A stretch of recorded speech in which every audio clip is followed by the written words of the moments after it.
on the Arrow of Light. I love the title. What is it about? Is this working before I use it? Okay, great. Clifton Chase is a historical fantasy. The idea came to me in the first chapter that's not even in the book. At the time I was homeschooling and my son attended archery club. So I had this 12-year-old boy in his room looking for his shoes, and I don't know if there's any mom that can relate, but she was screaming for him to hurry up and rush, rush, rush.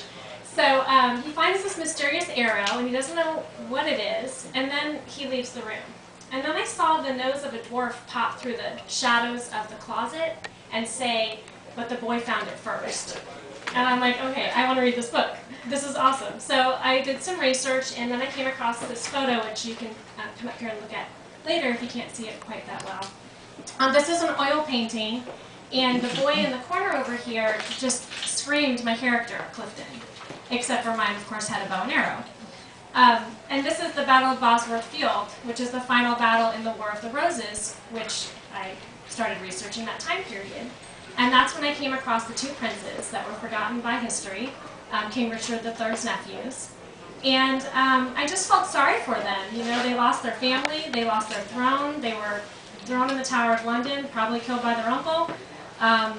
Of course, there's mixed theories, but that's my story. And I just felt really sorry for them, so I thought, what if a boy from our time went back and rescued them?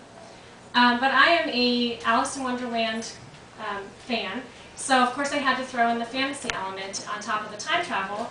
And there's dragons and mermaids and dwarves and giants, and it's just a very fun story. And you do learn history along the way.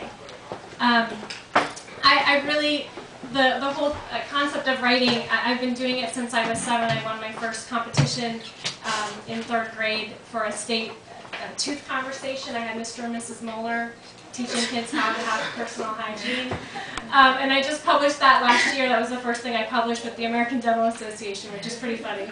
But I do have some fun stuff, and these are all on my website, and there's my card over there if you can get to it for the kids. There's coloring pages and crossword puzzles and word searches. And I just would love to talk to you if you have any questions afterward. And I'm so excited to be here among all these amazing authors. I feel like, you know, a little cricket on this table. So thank you so much for having me here today. You fit right in, and we're welcome to have you. All right, so Lisa, you and Christine have something